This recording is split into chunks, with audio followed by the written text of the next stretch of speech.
예배를 드리고 찬송하고 기도하다가 하나님의 임재를 경험한 적이 있습니까? 그림자처럼 스쳐 지나가는 주님의 발자국 소리만 듣고도 세상 전부를 주고도 바꿀 수 없는 감격과 기쁨을 우리 느끼지 않았습니까? 베드로와 제자들은 자기들의 눈앞에 변화된 주님의 얼굴을 직접 보았고 주님의 음성을 직접 들었지만 사실 그 경험은 온전한 경험이 아니었습니다. 우리가 육신의 연약함을 다 껍데기를 벗어던지고 내 영이 직접 주님을 얼굴로 뵙는 그날에 상상할 수 없는 감격과 영광을 우리 누리게 될 줄로 믿습니다. 우리가 이 팔복을 통해서 명확해진 몇 가지 진리가 있습니다. 첫 번째, 구원은 은혜의 선물입니다. 히브리 8장 5절에 보면요, 하나님께서 모세에게 처음 시내산에서 성막을 지으라고 명령합니다. 근데 아무렇게나 짓게 하신 것이 아니라 천국을 보여주시면서 천국의 모델하우스로 성막을 짓게 한 거예요. 성막을 가보면 천국에 대한 그림을 그려지게 됩니다.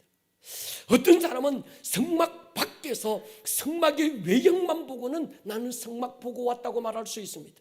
어떤 사람은 성막의 뜰에만 들어갔다가 어떤 사람은 성소 안에만 들어가 보고 나온 다음에 나는 성막에 가보았다고 말할 수 있습니다. 아니지요. 성막에는 더 깊은 은혜의 장소가 있습니다. 시언좌, 하나님의 은혜가 선포되는 곳, 하나님의 영광이 가장 머무는 곳, 하나님의 언약궤 그 얼굴을 마주 볼 수 있는 깊은 지성소가 있는 거지요. 팔복을 통해서 두 번째 우리에게 주신 또 하나의 진리가 있어야지요. 이루어 가야 될 구원이라는 거예요. 구원과 거듭남은 십자가를 통해 이루어지는 일회적인 사건이지만 구원받은 현장은 다를 수 있습니다. 예수 믿었고 구원받았고 거듭났다고 하는 그것으로 끝나는 것이 아니라 더 깊은 은혜를 사모해야 되는 이유를 가르쳐주고 있습니다. 뜰이 아니라 성소를 지나 더 깊은 하나님의 영광을 사모하고 전진 또 전진해 가야 될 분명한 이유가 있다는 걸 팔복은 우리에게 가르쳐주는 거예요. 그래서 주님은 구원이라고 하는 하나의 복만 선포하지 않고 더 받고 이루어가야 될 더 깊은 차원 높은 복을 우리에게 선포하고 계신 거죠. 또 한 번 어떤 그 팔복을 통해서 우리가 배워야 될 중요한 교훈이 있습니다.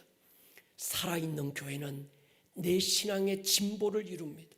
살아있는 교회를 만나는 것, 끊임없이 전진하도록 독려하고 이끄는 교회.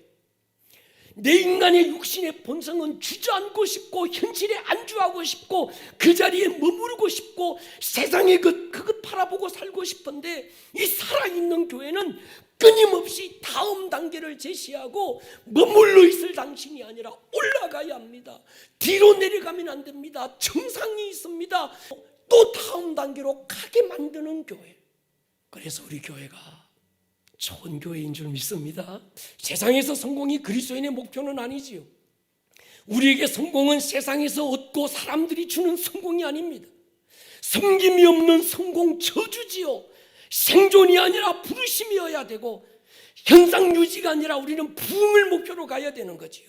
성경이 말하는 복은 하늘의 복인 것이죠. 할렐루야. 지금 여러분들의 믿음의 주소는 어디입니까?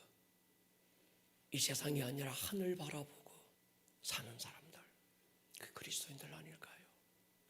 팔복의 여정을 마치면서 그런 부탁의 말씀을 드리고 싶습니다. 우리는 더 나아가야 합니다.